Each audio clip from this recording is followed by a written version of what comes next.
Today is Thursday, June 19th, 2014, and this... So what? You're just going to lie there in your own filth? Oh, you can bet on that, baby! Is You Can Bet on That, a podcast for the recreational gambler. Show number 50. You can bet on that! Just thinking of all the amazing times that we've had here. You can bet on that. I hope that you're having an enjoyable stay here in Las Vegas, and also hope that you've been fortunate. You can bet on that. They're going to give Daddy the Rain Man suite. You dig that? We're going to Vegas, Mike. Vegas! You think we'll get there by midnight? Honey, we're going to be up $500 by midnight. Yeah! You can bet on that! You can bet on that!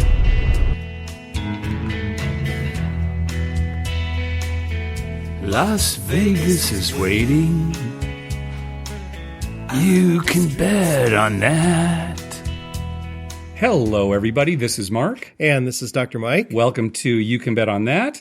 So a little tribute to 500 by midnight there. I can't tell you how long it took me to make that. It came out as lame as it did, but so you're not used to it. Yeah, I couldn't get the reverb quite right. Yeah. And anyway, so that's the reason we wanted to do that is this is kind of a milestone episode for us, number 50, and 500. They were a big influence on us to get our podcast started, and we're going to be talking about Las Vegas on this episode, right? Because we just went to Las Vegas. We just went there. We had a trip, so that's and we laid in our own filth for most of the trip. We did lie in our own filth. Yeah, that's a big part of any Vegas trip for us. Yeah, right. Lying in our own filth. So we're going to talk about our Vegas trip. A couple of news items, though, first. Let's get to that. You may recall a while back there was a story about some players who were playing mini baccarat, and a new shoe was introduced to the game. Okay. I don't know how many decks, 6, 8 decks, maybe probably 8 decks, something like that. And as the players were playing, they realized that the cards were coming out in order. In other words, the shoe had not been shuffled. And they were like ace, king, queen, jack, 10, 9, yeah, or however, ace, king, queen, jack. Right. Okay. And so they caught on to this and they started upping their bets and they won quite a bit of money. According to the story, it was $1.5 million.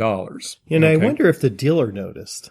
Yeah, I don't know. That's a good question. Did they go through the whole shoe? Yeah, wouldn't you think wouldn't after a while the dealer was like, wait a minute, these cards are coming up in exactly the order that, as if you opened a new deck. Yeah. And these guys just raised their bets up. Wouldn't he call the pit over and say, something's weird's here? You'd think so. This happened to the Golden Nugget in Atlantic City. You're right, though. Why would you go through a whole shoe? You'd think the dealer... And how would the players kind of start noticing? Would they be talking to each other or whispering? Or, would they all figure it out on their own? And would it be like, it's the ace of spades, the king of spades, the queen of spades coming up, right? Yeah, right. So wouldn't the dealer after a while say, wait a minute, all the spades came out, now all the clubs are coming out, and then come on, somebody has to notice that. Well, anyway, after this came down, after this happened, the casino sued the players to get money back. Right. Saying that, they weren't responsible for... So another case of the casino screwing up, but wanting their money back. Right. Now, well... This reeks of Phil Ivey. Now,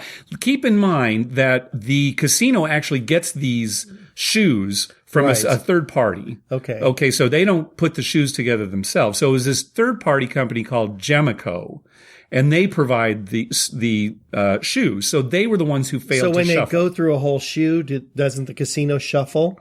I think they get rid of it because, in Baccarat, you can touch the cards and so they just get rid of it? I think they may get rid of it. Shoe, and they put a whole new shoe? And they put a whole new one in They have all these shoes just sitting there? I guess so, yeah. That's a good question. I don't know for sure, but this was, brand new and came from this company. So the casino was saying, hey, this wasn't our fault. Right. So they sued to get the money back from the players. And they should have sued the company that provided them the bad shoe. I'm sure they did.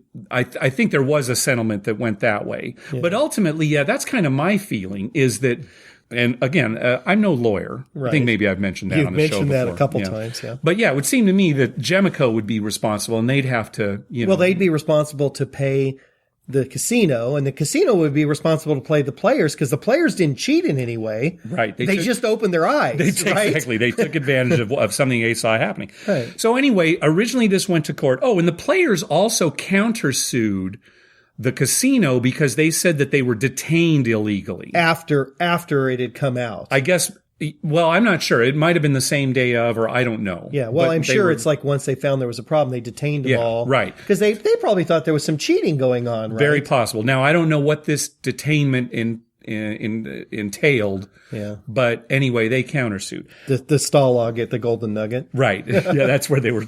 So the case went to court, and the court ruled against the casino. Okay? So The lower court. the lower court, the first right, court, yes. yeah. They ruled against the casino, and at first the casino said that they were going to appeal. But then the owner of the casino overrode his lawyers and said that they would pay the remainder of the disputed winnings. I guess there was, I'm not sure. At first I thought that the players already had their winnings, or maybe the casino was withholding. Maybe they took some back. It could be. But anyway, the casino said, okay, we're going to pay. Hoping not to be sued by the players. Right. But some of the players wouldn't go for the deal because of this detainment issue. Right. They were greedy. You could say maybe they were greedy. Yeah. Because again, the case went to court, and a higher court has now ruled that the casino is not liable to pay. That in fact, the unshuffled cards resulted in an illegal game under state rules. Okay. Now, I don't know what that is, but well, you're not an attorney. How would you know? I wouldn't know. You're exactly right. So, but anyway, so now they have ruled in favor of the casino. So at this point, this is where we've ended up: is the players now do not have their money, and if they hope to get money, they're going to have to. The appeal casino themselves. probably made out big time because they didn't have to pay the players. They probably sued Gemco and probably got a boatload of money to offset all their legal fees and everything like that. And they probably made a profit on the deal. Yeah. And I'm looking at this article here. It said the company Gemco admitted in court it had erred, and a Golden Nugget lawyer said a confidentiality agreement it had reached with Gemco prevented him from commenting on the lawsuit's disposition. So who knows? They settled somehow. Which means they got a bunch of money. They probably, yeah, you're right. They got a bunch of money from Gemco, and now they don't have to pay. And they don't have to pay the players. Yeah. Yeah. I don't like it. Because that's what happens when they don't disclose things. Yeah, exactly. Yeah. So, again, this is a case where I'm really on the players' sides, especially if they were detained in any kind of, violent manner. Right. And there's nothing. If they physically said, hey, you can't leave this room or something. Yeah. Well, that's kidnapping. Yeah. So I don't know. They didn't do anything wrong. Yeah. There's nothing in the article about, the details there. But it sounds like the judge maybe is a little favoritism for the casino, should we say? Perhaps it's New Jersey. I don't know. I'm gonna no comment. Well, how many players were there? I mean, let's say there were 20. Let's just go crazy and say there were 20, which I know there weren't that many probably. Right. But 14. 14. So that's 14 votes for the judge versus, maybe the money that the casino chipped in for his campaign fund. Yeah. That's where I'm going with All right. that. Very good. And I'm not an attorney. Yeah, I think you've mentioned that on the show before. But I will say that's a likely scenario. All right, another story that's coming out of New Jersey. This was at the Borgata. It's a case where they caught a man past posting. And again, that's putting money out on a bet that has already won. The decision's already been adding made. Money to but adding money to it before it gets paid. Right. And this guy was just sentenced to 17 years in prison. That might seem like a lot of time for doing this, but it was his third conviction. Right. And obviously they take this kind of cheating seriously. Well, they might have a 3-strike rule too. Very possibly. And what he was caught doing was betting $505 at craps, on a wager that had already won. And that should ring a bell for some of our listeners, $505. Right. It's a well-known means of pass posting where what you put do. The $5 on top. Yeah. What you do is you put out a stack of 6 $5 chips, right?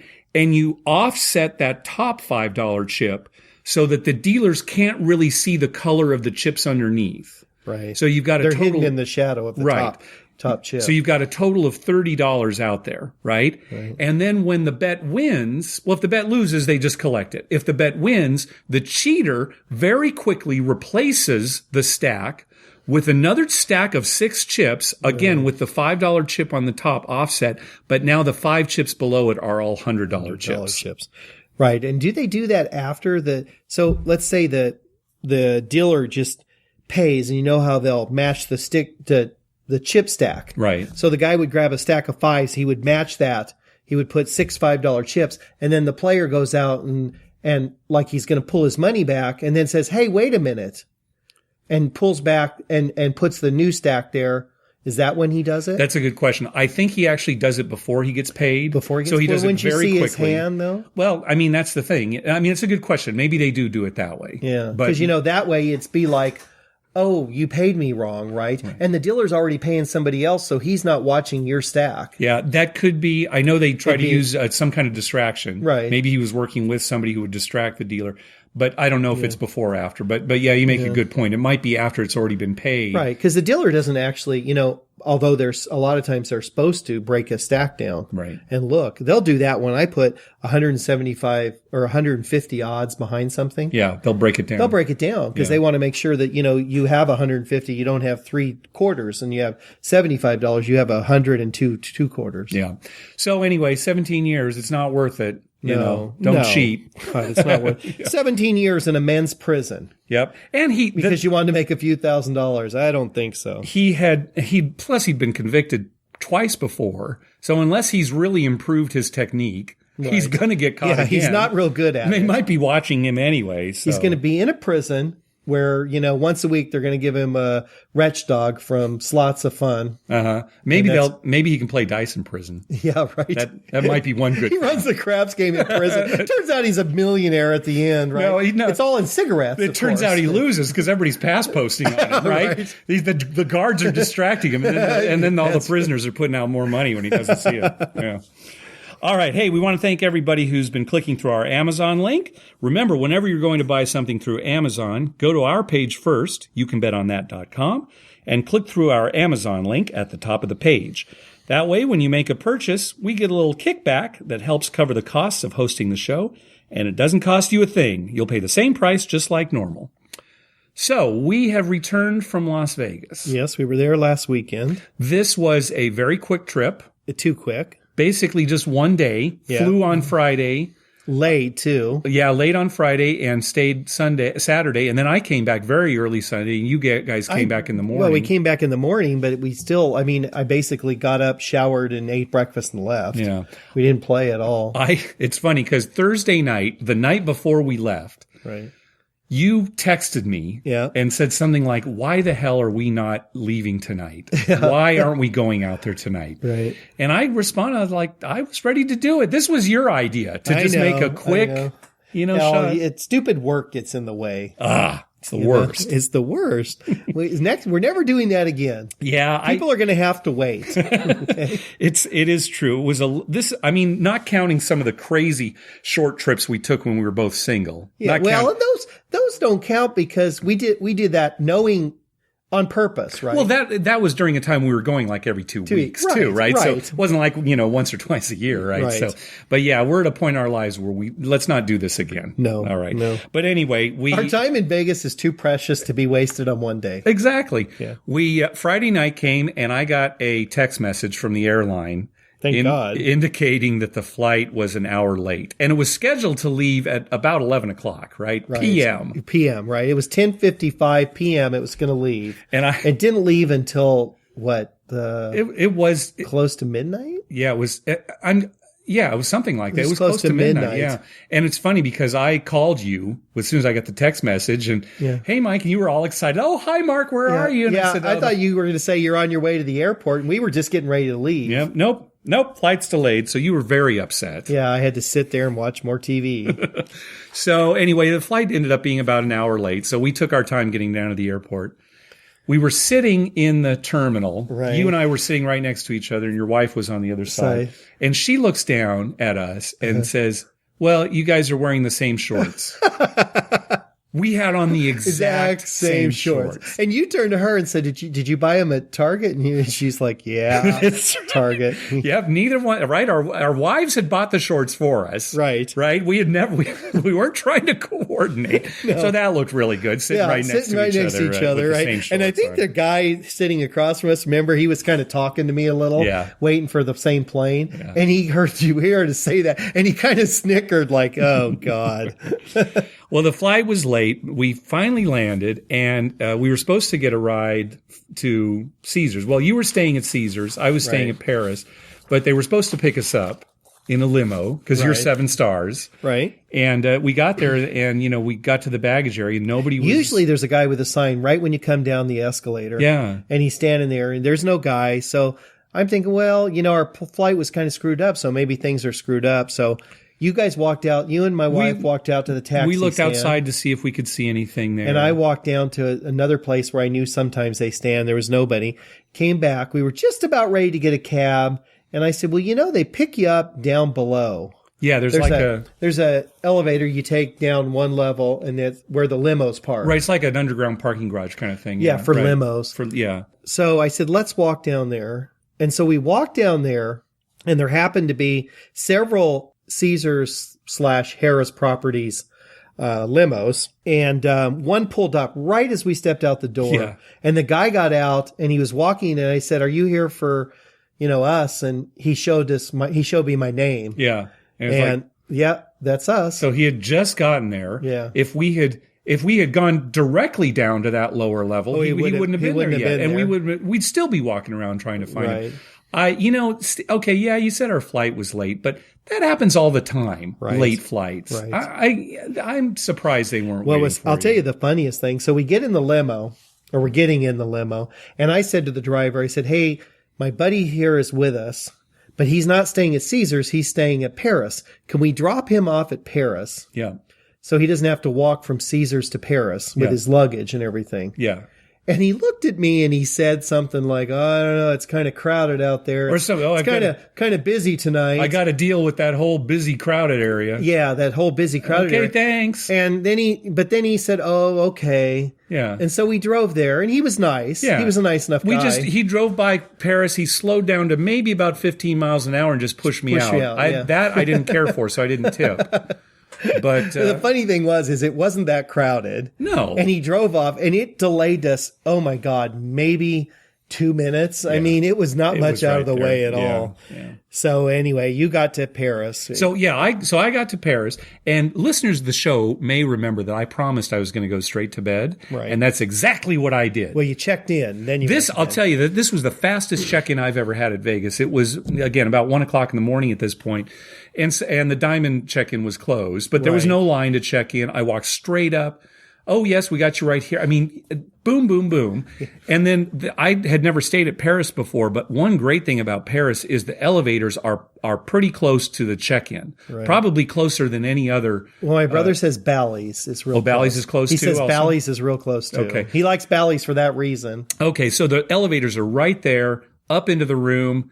And I texted you when I got in the room, said, I'm already checked in and in the room. Yeah, you were in the room and we were just getting to check in. Yeah. Now, so I went straight to bed, like I said I was going to do because I wanted to be fresh. Now, what happened to you? Yeah, let me tell you my experience with check-in.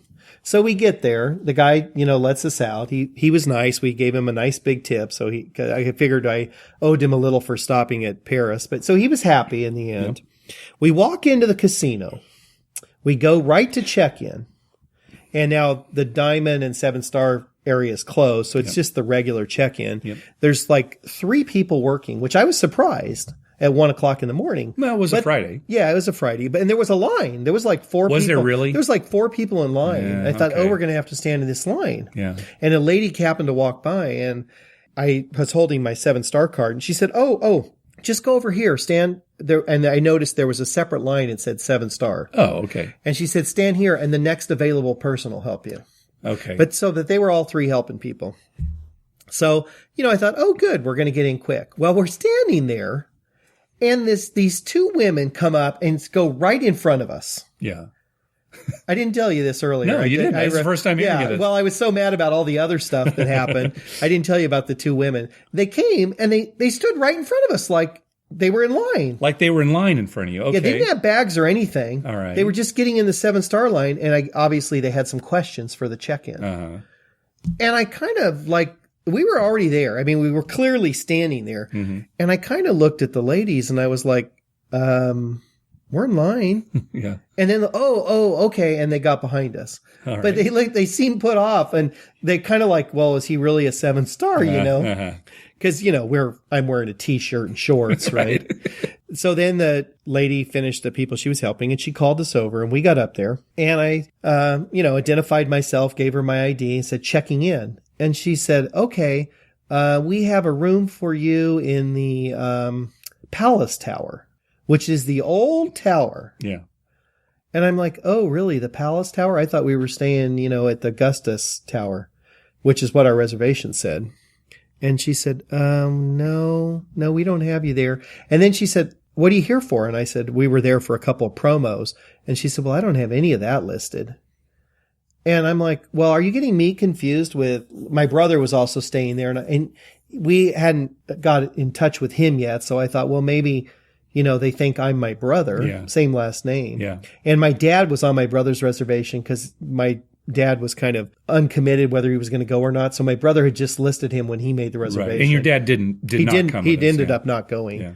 But for whatever reason, we were never able to clarify it. And, also they had 2 queen beds in the Palace Tower. And I said, well, it's my wife and I, we just need a king bed so anyway, after about a half hour of standing there now, but in the meantime, my brothers come and we're talking and we're kind of laughing with the girl, but she was clearly flustered because she had to call somebody to get a room. And we ended up getting a room in the Augustus where we were, but she couldn't do anything about the promotion stuff because it's not her deal. And she said, you'll have to talk to a host, but they're all gone for the night. So first thing in the morning, see a host and, try and get that squared away. But she did get us a room.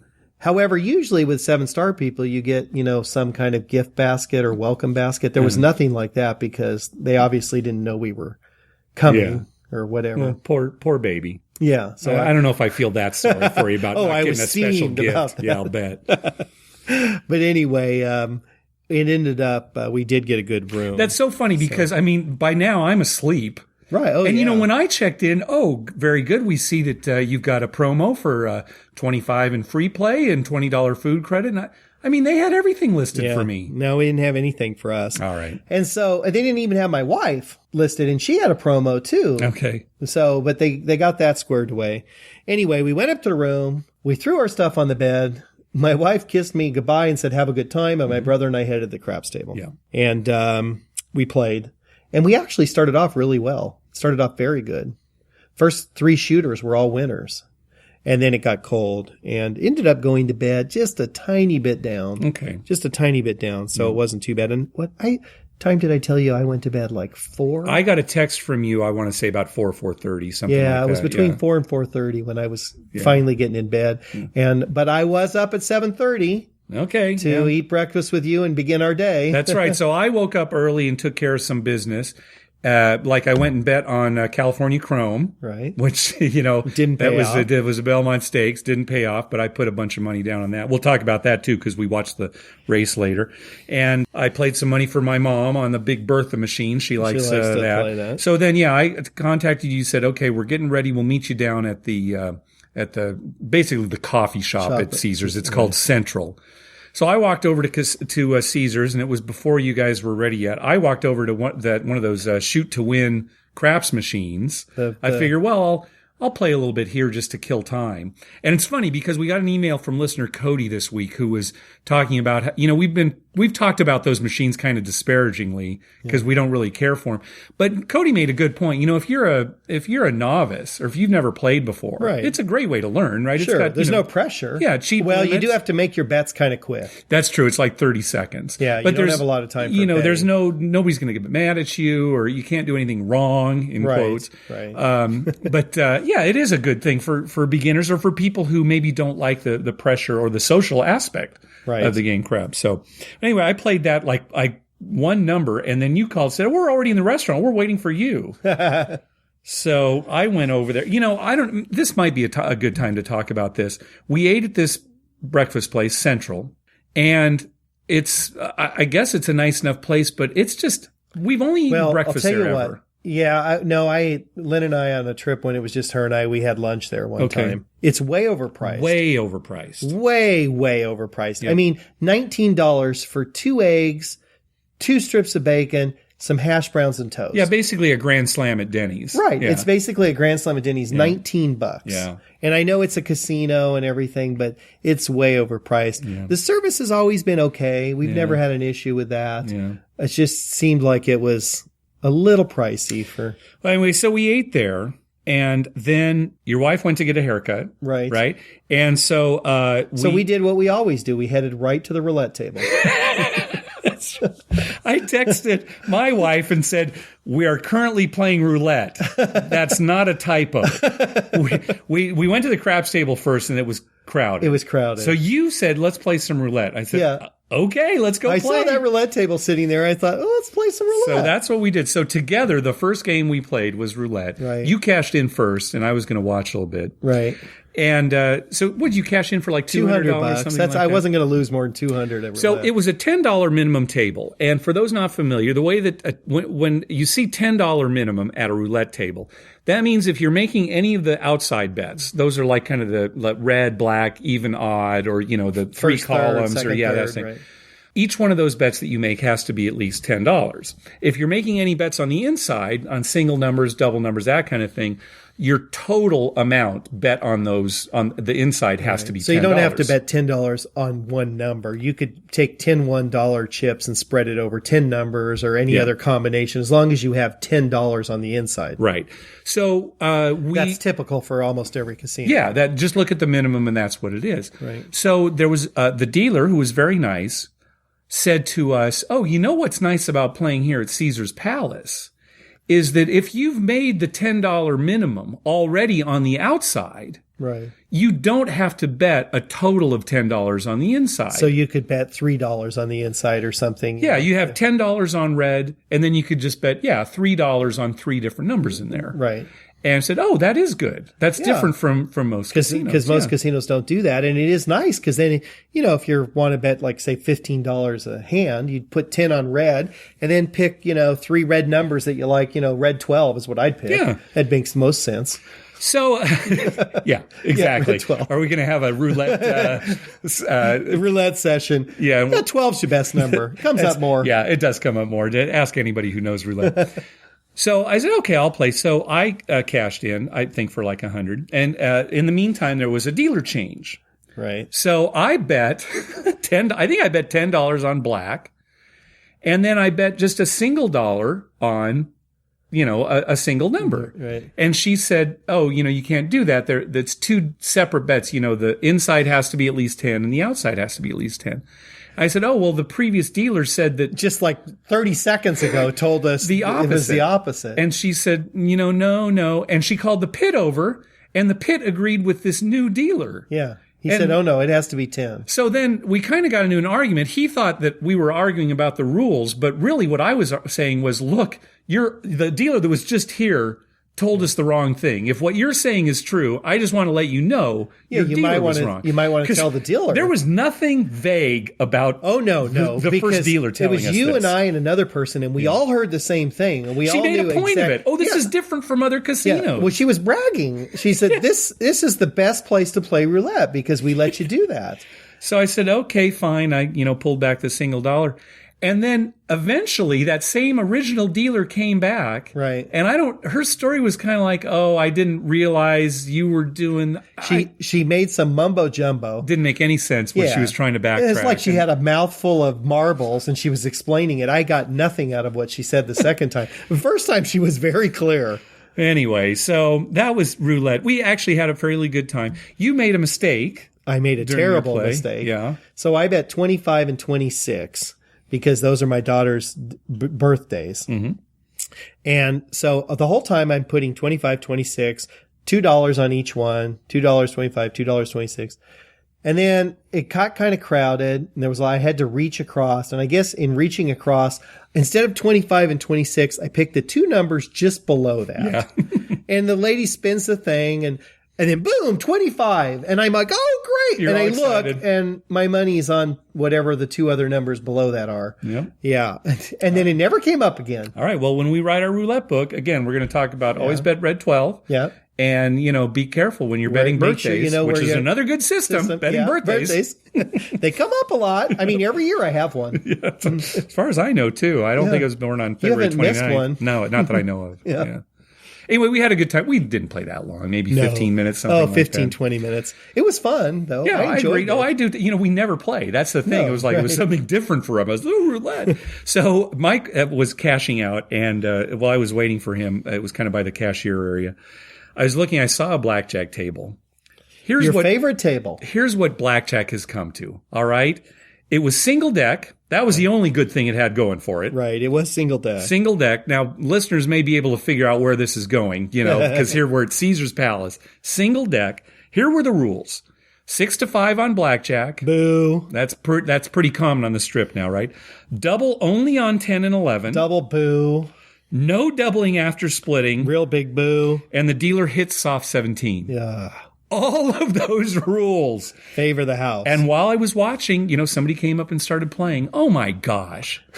Well, that's where you should have grabbed him and said, look at the rules. Jeez. Refuse to play this. I mean, just go to a shoe game, at least where they play 3-2. And all the, they may still hit soft 17. That's pretty common too. But oh my gosh, all of those rules. But at least on a shoe game, you can double, on a 9 if it's in your favor. Well, right? you double on soft totals too, right? Yeah. No, that's the state, certainly at a Caesar's property, right? At a big company property like Caesar's Palace. Yeah. That's the state of blackjack.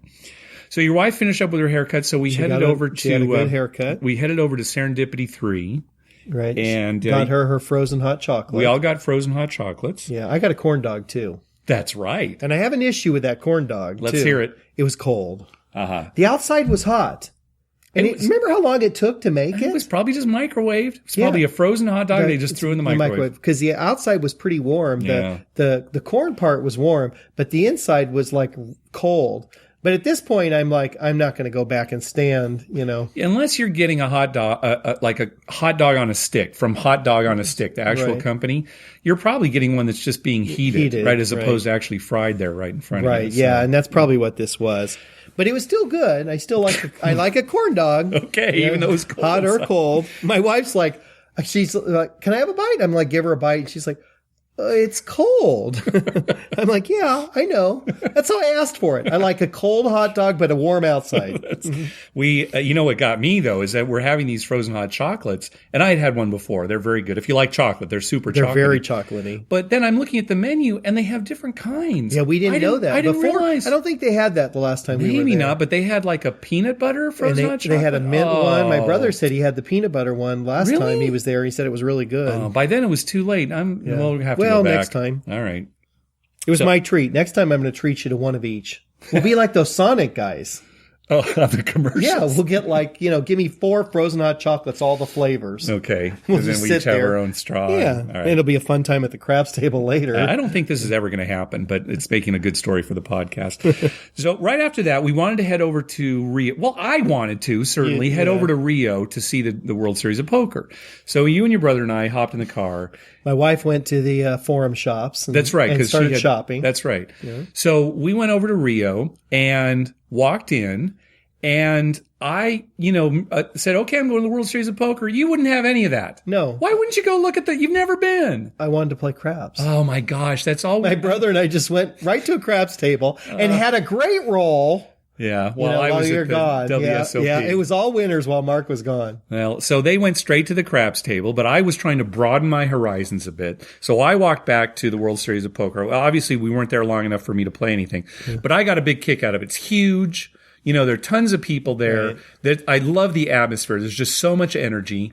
There were multiple huge rooms with different tournaments going on.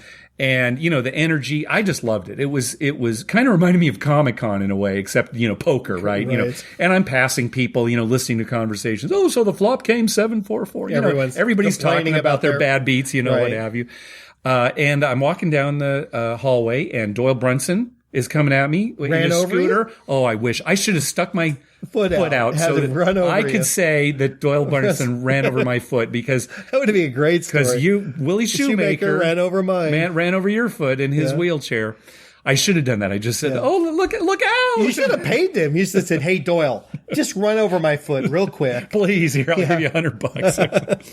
But anyway, I really enjoyed going over to check that out. So we're going to have to go there and play sometime. I love the whole atmosphere. Now, tell the listeners though, before you went to the craps table though, you headed over to the sports book. Oh, I headed over to the sports book to make my baseball wager. Yeah. So just to remind everybody, Mike promised that next time he was in Vegas, he was going to make a wager, 2 baseball wagers, both on the same team for the same game.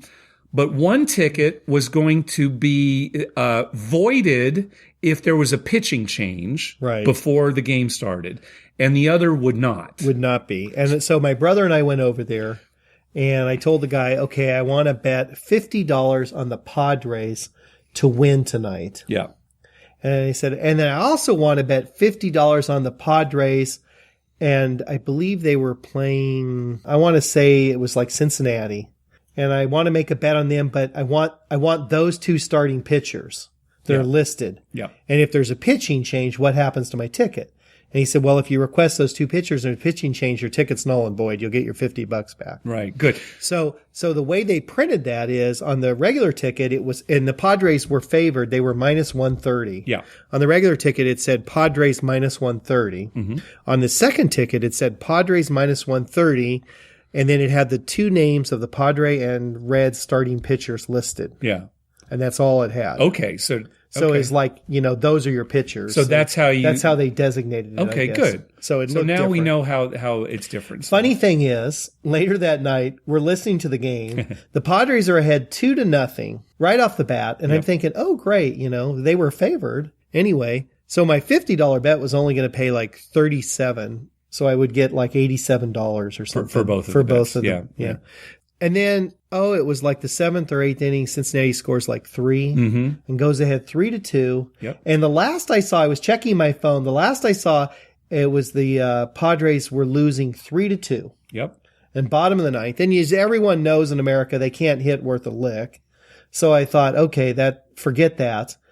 And we went about playing. And then I checked later, and they won. They tied it up in the bottom of the ninth and won in the 11th. Nice. So I won both bets. Your bets because there was no pitching change. There was no pitching change. All right. Well, good. So that just for listeners' sake, right? When you're making a baseball wager, make sure that you're getting the wager that you want. That if there is a pitching change, do you want to, have the ticket remain active under the new odds that will get listed for the new pitchers? Right. Or do you want to lock yourself into those pitchers? And if you're a sports bettor, if you're just a casual fan like me, who cares? But if you're a sports bettor, that's very important. Oh, absolutely. Because it's all about the pitchers. Yeah. And you could go from the guy starting, which was the Padres ace, so-called ace, to, it could have been a long reliever who starts the game, right? If he's got a cold or something. Yeah.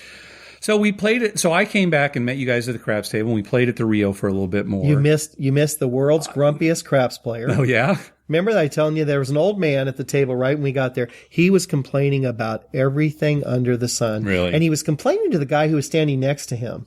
And then there was my brother, and then there was me. So we could hear everything. He was complaining, I don't know why I play here. It's always crowded. It's always slow. And then we bought in. And it was on a come out. I mean, it wasn't in the middle of a roll or anything. Mm-hmm. And he was complaining about us buying in and slowing the table down because I bought in for $2,000. They had to count it all out. He was right in front of us. He's complaining about everything. I don't know why I play here. You kind of have to go out of your way to get to Rio. Exactly. He complained about everything. He stayed for about 2 shooters, both winners, both good rolls. He wasn't making much money because he was betting like one number in the field. And when he's complaining, I'm thinking, well, here's a guy who knows how to play. He's betting the field and and placing one number. And then, so he didn't win that much on the rolls. And so he got mad and he left and he went to another table. And the funniest thing is when he left, see, my brother and I heard him talking to this guy, and the other guy was just nodding and agreeing with him. And the guy turned to my brother and I and said, oh, thank God he left. Could he be more negative? Yeah. And I thought they were friends. He didn't know him from Adam. He was just agreeing just so that the guy would, he didn't want to engage him. Right. Well, we played, this is a good enough time to mention also, before we forget, we won at every casino we played at, except for Caesar's Palace. Except for Caesar's. We played at 5 casinos, I believe? Something like that. 4 or 5 casinos. And we had losing trips. Yeah. Both of us, we lost. We both lost. And it was because of Caesar's. It was because of Caesar's. Because we played there the most, and I don't think I walked away from a table at Caesar's ahead. Yeah. Every other casino, I walked away ahead. Yeah. So we finished up at Rio. We met up with your wife again. Oh, no. First we went to the Diamond Lounge at Caesar's. Yeah. When we got back from Rio, because it was just about time for the Belmont Stakes to run. Right. Oh, we forgot one thing. Well, you saw Doyle Brunson. Oh, yeah. My wife texted me at the same time that she's in the foreign shops, at the Gucci store, and she was standing next to Shania Twain. Ah, okay. So she she stood next to Shania Twain. You said next to Doyle Brunson. Yeah. And she texted back and said, I guess we know who wins that battle. Doyle. So, Yeah, right. Shania Twain. yeah. You had to tell me who she was. I didn't, what?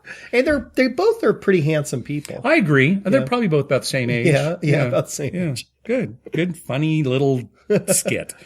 So we went to the Diamond Lounge at Caesars, and we watched the Belmont Stakes, and we were cheering on California Chrome. And as everybody knows, it's funny because I bet quite a bit to win on California Chrome, which is it was a pretty terrible bet. Yeah. Because everybody was doing that. And I know a lot of people, including myself, were buying like just souvenir win wagers. Right. And then that dilutes the pool for winners. Sure. And, so it really, from a horse race betting standpoint, it was a poor bet, but we were all rooting for, him to win, and everybody knows how that turned out. But that was good. We were able to watch that in the Diamond Lounge, watch the whole thing. Yeah. And then we met up with your wife and we headed over to the Quad. We had not been there since it had changed over the Quad. Right. And as soon as we walked in, they gave us coupons for like a $5 free play. Oh, right. There was a girl passing out. We got $5 of free play, which I turned into $5.80. And I think I turned it into $1.20. Wow. Or $1.25. I actually won. I put it in a penny machine,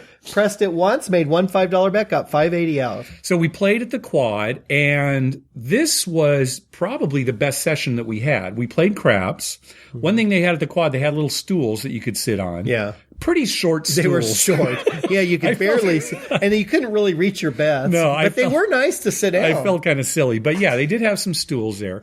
And that we really had a great session. Yeah. I had a great roll myself. Yeah, you had a real good roll. I just kept rolling 8 as the number, as my point. Yeah, you rolled like 3 or 4 8s. I think it was 4. And so I had a great roll there. And while we were playing there, one of our listeners, Taylor, came up and introduced himself. And so he played with us a little bit there. Right. We only played with him a little bit because we had to go to dinner. We had dinner reservations. We had dinner at Caesars. And we were winning. And it was like, are we going to go to dinner? Are we going to go to dinner? And then it turned out you were on that good roll. Yeah. And you 7'd out right at, it's like, well, if we leave now, we'll make it to dinner. Yeah. I planned on changing clothes. I didn't have time to do that. No. So, but that was, the dealers, I don't know. The dealers were okay. Nothing special about the dealers. But we did have good rolls. And I will say this about the Quad, at least the way it's laid out right now. I have never had to walk so far from a craps table to the cashier. Yeah. Holy cow. When the guy said, it's over there, I'm thinking, well, I turn around the corner and there's the thing. No, it was like around the corner, down the ways. I mean, you're halfway to grandma's house before you get to it. It was amazing. Maybe it'll change, because they're still doing construction. They got to put a closer cage than that. Was long. So we went back to Caesars. We ate at their steakhouse, the old Homestead Steakhouse, which you had been to before. Yeah. We were hoping to eat over at Paris at Gordon Ramsay's Steak, but we couldn't get in. No, it was just too short notice. Yeah. And if you do eat at the old Homestead, get the meatball appetizer. Yeah, that was good. We got a couple of those so we could all have them. Yeah. So that was very good. And you had the celebratory dinner thing, comped that whole thing. Right. So that was nice. Yeah, we thought we had drinks too. Yeah. And steaks, 4 of us. Yeah. And we still didn't use $500. No. I would have swore we were way over. Yeah. I was prepared to pay for the rest. Yeah. And it was like, $410 or something. Yeah, we had like $90 extra. We should have sat there and drank some more. Yeah. But that was a good meal. So then right after that, we headed over to the Cromwell. Again, only recently opened. It used to be old Bill's Gambling Hall. Bill's Gambling Hall, yeah. And I really like this place. Oh, I did too. Yeah. Yeah. Yeah, I think that it's a Caesar's own property. I think they're kind of going for a cosmopolitan kind of feel. Right. But a lot of red. Yeah, and darks. And dark. It was nice, though. The dealers were great. The absolute best dealers of the trip that we had. They were great. They were engaging. This. Yeah, as soon as you came up, they introduced themselves. Well, none of them had name tags. Right. I asked them, why don't you, and I can't remember somebody's name for shit. And so I'm like, now what was your name again? Yeah. And I'm like, why don't you have a name tag? Oh, we don't. We'll tell you our name. Just ask. So as soon as we get there, they tell us, the dealers tell you their name. When they're leaving, they say, okay, I'm leaving now. Bill's going to take care of you. Right. And we all gave our players cards, and the pit went up to each of us individually and introduced himself and said, welcome to Cromwell, anything I can do for you. Usually, maybe you'll get some attention because you're 7 stars. Right. But no, he went to each one of us in our party, introduced himself. His name was Chris. Right. So that was great. I mean, just the service at the table was easily by the best far. That we'd seen. And they talked to the whole time, Oh, jokingly. We had a great time. And it was another, winning session. So, of course, we we're had in a very good good rolls. Yep. Yeah. And Taylor met up with us again there. And we won a 4-number fire bet. Right. A woman across the table from us was rolling. And she very quickly made 4 numbers. Right. She rolled them awfully quick. Yeah. And then came out on a 5th, a 5. Right. Wasn't able to roll that, but we got paid on the 4 numbers. It would have been nice. It was 5 and 6 is what she had left. No, I think it was 5 and 4. Was it? Yeah, pretty sure she had made 6, 8, 9, 10. Oh, okay, maybe you're right. Yeah. Maybe it was because I was thinking to myself, if she makes the 5, it's not that hard. I thought, well, if she could make that. Yeah, so that was exciting. Another winning session. But it was great to meet up with Taylor. It was fun playing with him. And all of our listener experiences have been good. Yeah, they've all been good. It's been great. It's great. We haven't had any. Buddy, we like, oh gosh, this is a little scary. No, they've all been very nice, and, very good. We've all played at the craps table together and just had a really good time. And we won with the people we played for the with. most part. Yeah, I think so. Yeah. Didn't we won in Atlantic City? Well, right? we certainly won when we were playing Piegow Tiles. Yeah, right. With Jim and I think we did okay in craps there too. We might have, yeah. I think we lost when we went over to like Revel. Oh, yeah, okay, yeah. That was the only place we lost, Revel, because then we won. Out at Rincon when Greg came, and we won. We had both places at Cromwell and the Quad with Taylor. Good karma. So then we headed over so we were finished there, and we decided, let's move on. Let's go over to Bally's. And we only stayed there a short time because your wife was getting tired and wanted to go back. Yeah, she wanted to go back. We didn't want her to just walk all the way back to Caesars by herself, of course. So, and thank God, because it's kind of scary, that walk. Well, yeah, because if people who've been there recently, they're doing all that construction in front of Bally's, and so you kind of have to walk down on the street. Either that or back over to Cromwell and walk through the casino there. Right. So we only played at Bally's for a little bit, but we won there. I won $500 in like a matter of like 4 or 5 minutes. And then back to Caesars, and then you and I played at Caesars for the rest of the night, and it was terrible. And, we moved to a $25 table, which is, a little steep for me, but I thought, I'm in Vegas. And anytime we moved to a $25 table, it was terrible. Right.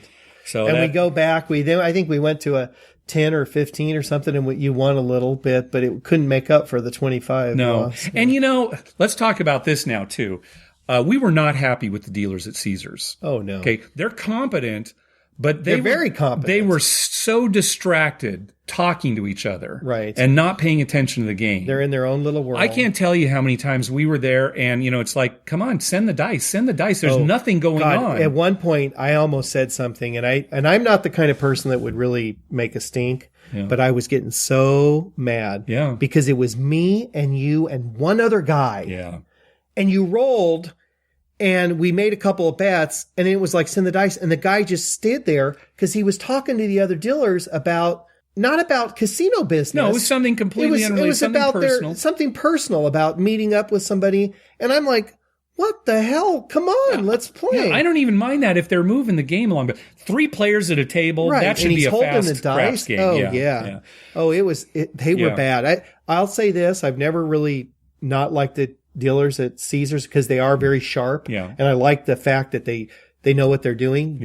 But there were several instances on this trip where they were not paying attention. No, I agree. And you and I have discussed this since.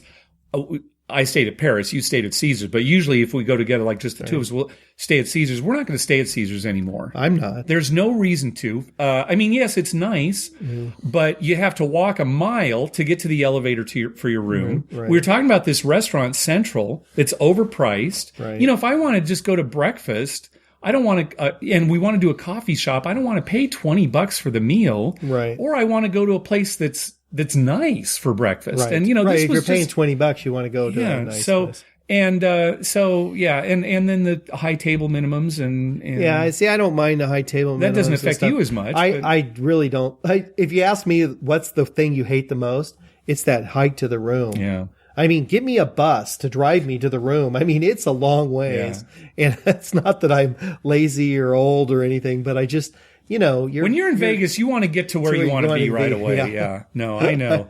It's like walking through the Forum Shops. It's so big. It's like, oh God, we're only a quarter of the way through here. So no more Caesars. I don't know that we'll even play there. Well, I'll tell you what, soon. I wouldn't mind staying at Bally's or one of the other Caesars. Planet properties. Hollywood? Not Planet Hollywood, but Paris. Paris. I like Paris. Bally's. I mean, we've stayed at Harrah's a million times. Yeah. And, I like Harrah's, but it's just, we've stayed there so much. Yeah. So that was basically the end of our trip together. I guess I fell asleep about 2 a.m. Yeah. And then I woke up at 5 a.m. to catch my flight at 7:30. So I was out of there really early. Yeah, my brother and I stayed up and played after you left. I went to bed again about 4:30 or 5 and got up I think we got up at 7:30 because our flight was at 11, but I figured we had to leave like 9:15 or something. Yeah. And we took a cab. Oh, you didn't have a limo from No, there was nothing arranged or anything. Huh. And, the night before I thought about it and then I kind of forgot about it. And so there was nothing arranged. So we just got in a cab. Oh, okay. And you know what? It was quicker and easier. Yeah, that is true. There is, I tipped the limo driver more than I paid for and tipped the cab guy. Yeah, it's true. And if we had just taken a cab as soon as we got off the plane, we would have gotten to our destinations quicker. Yeah. So we took a cab and he was very friendly, nice guy. Yeah. All right. Well, that's our trip. I don't think we're ever going to do a trip like that again where it's just a one day. No. But, and I have to say, I still did have fun. Oh, yeah. I'm there with you and my wife and my brother. We packed a lot into virtually one day. We did a ton of stuff. Yeah. And there was more stuff that, we wanted to do, but still, we did a lot. Time. And, next time, I don't know when we're going to go again. It might be for VIMF in October. Well, Maybe there's I'm going to probably go in July. Okay. As you're going through on your way to Mesquite? On my way to Mesquite. Okay. I think we're going to go to Vegas. Okay. Some too. Yeah. All right. So we'll talk about that when you get back. But, we might stay a night there and then the rest in Mesquite.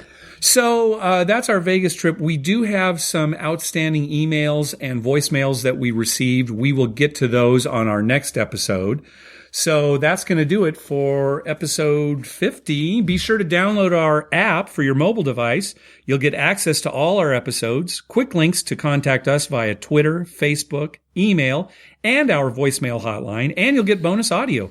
On the bonus audio for this episode, we talk about the old Silver City on the Strip in Las Vegas. And we end up talking about the Wretch Dog. Yeah, so if you're curious about Wretch Dog, listen to the bonus audio. With our app, you'll also get TV listings showing all the gambling-related shows coming up within the next 2 weeks. I update those listings every Wednesday using a program I wrote myself to search through all the raw American TV data. The bonus audio and the TV listings are only available on our app. To download it, go to our webpage, youcanbetonThat.com, and on the left-hand side of the page, click on the link that says how to download our app. We have a link for Android devices and another one for iPhones and iPads. We'd love to hear from you. Call our voicemail hotline at 951-292-4377. That's 951-2-WAGERS. 951-2-WAGERS. Or you can email us at youcanbetonThat@gmail.com. Also, follow us on Twitter at YouCanBetOnThat. We always tweet when we're in a casino or on our way to a casino, and we'd love to meet up with you. Like us on Facebook at facebook.com/YouCanBetOnThat. And finally, head on over to iTunes and write a review for us. When you do, it helps us get new listeners. All right, Mike, what else you got?